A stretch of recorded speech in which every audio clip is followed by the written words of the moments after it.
का आकर्षण बढ़ता ही जा रहा है। जिस तरह की तेजी अभी गोल्ड में चल रही है, पिछले एक साल में आप देखें तो इंटरनेशनल मार्केट के लिहाज से 37% तक दाम बढ़ चुके हैं। घरेलू बाजार में देखें तो इस 2025 में ही देखें तो 23% तक की तेजी आ चुकी है। आगे कितनी तेजी और है, सबसे पहले प्राइस पॉइंट ऑफ व्यू से बात करेंगे। उसके बाद हमारे साथ 3 अलग अलग शहर के ज्वेलर भी हैं, इंदौर से, नागपुर से और कानपुर से। उनकी राय क्या है, इसके बाद ग्राहकों का रिएक्शन क्या है, ये भी जानेंगे। सबसे पहले केडिया जी से बात करते हैं। सर, आप रेगुलर आपसे प्राइस की बातें करते रहते हैं, अब एक ही सवाल लोगों के मन में है, 1 लाख कब तक?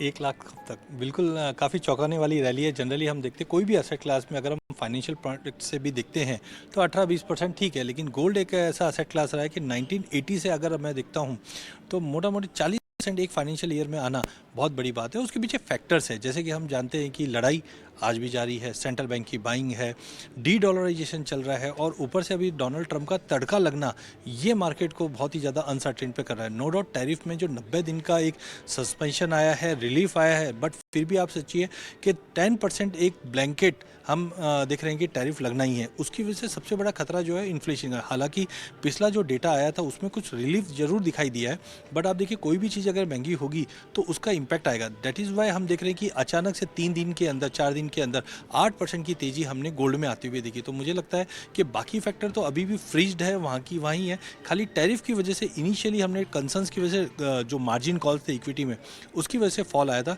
हाँ, मैंने भी टारगेट रखे थे ऊपर, बट ये नहीं देखे थे कि 3 दिन में आ जाएंगे। बट जिस ढंग से अभी समीकरण बना हुआ है, आई थिंक मार्केट में ये तेज़ी का रुख और बढ़ सकता है। लेकिन यहाँ पे कॉशियस हो जाइए, बिकॉज अब देख रहे हैं हम 2-2 हज़ार रुपये की दिन में तेज़ी बढ़ रही है। हाँ, टेक्निकली चार्ट्स पे अगर मैं देखता हूँ तो मुझे 3540-3600 के बैंड में जाते हुए दिखाई देता, बट ये लेवल कब तक का टाइम फ्रेम? देखिए, जिस ढंग से 3 दिन के अंदर हमने 8-10% की तेज़ी देखी, अब बोलना बहुत ही डिफिकल्ट है। बट हाँ, टेक्निकली मुझे लगता है ओवर बहुत जरूरी है, तो मैं ज़्यादा करके बोरो करूँगा जून तक का टाइम, क्योंकि यहाँ से जून तक। और घरेलू बाजार में अगर उसको कन्वर्ट करें, रुपए को वहीं पे छोड़ देते जहां है, तो कंजर्वेटिवली लेना पड़ेगा, बिकॉज रुपए में अभी और हम नए चेंजेस देखेंगे। बट मुझे लगता है कि एमसीएक्स की अगर मैं बात करूँ तो 98-500 और 99,000 लाख में थोड़ा समय लग सकता है। ऐसा लग रहा है। साइकोलॉजिकल मार्क आने में समय लगेगा, लेकिन उसके आसपास हम जून तक जा सकते हैं। बिल्कुल जा सकते हैं। और करेक्शन की अगर बात करें केडिया जी, तो नीचे में कहां तक आने की संभावना है? फ्रेंकली अगर 2025 है, मुझे लगता है पिछले 50 सालों में सबसे बड़ा ईयर होगा, जहाँ पे अगर हम 3000 का भी लेवल अगर पकड़ के चलते एज ए बेस, तो ऊपर में मेरा व्यू है कि 36-50 का एक हायर साइड रेंज रहेगा। और लो, हाँ, और लो साइड में मुझे लगता है कि करीबन 2350 तक का भी लेवल हम 2350 रुपए में अगर बात करें तो डोमेस्टिक में रुपया फैक्टर काफ़ी इंपॉर्टेंट रहेगा। अगर मैं 2300 भी पकड़ के चलता हूँ तो नीचे में आप मान के चलो 78 के आसपास का, 77-78 का एक बेस क्रिएट करता हुआ दिखेगा। 78 का एक फंड हाउस ने भी इस तरह की बातें आज की है हमारे साथ। चलिए, हमारे साथ कोई ज्वेलर भी है। सबसे पहले आप, इंदौर में मूड क्या है सर ग्राहकों का? ग्राहकों का मूड अच्छा है। रेट बढ़ते हैं तो उनको कोई दिक्कत नहीं है, खरीदार नहीं, हाँ, रेट बढ़ते हैं तो खरीदार ज़्यादा आते हैं।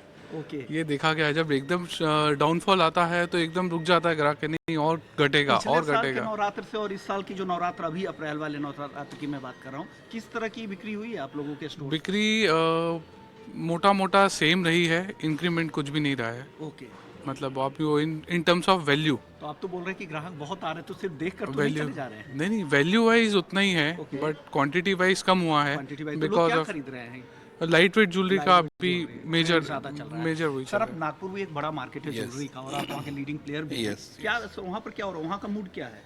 वहाँ के वही सेम कस्टमर का वही सेम मूड है कि एक बार एक जगह रेट सेटल हो जाए, उसके बाद हमको लगता है कि ग्राहकी अच्छी निकलेगी। ओके। इस भाव पे है या नहीं? इस भाव में थोड़ा सा रुके हुए कस्टमर है ग्राहकी है, ऐसा नहीं है जैसा, पर थोड़ा सा जिसको बोलते हैं ना कि जो जरूरत वाली, जरूरत। हाँ, यस। कानपुर सर, एक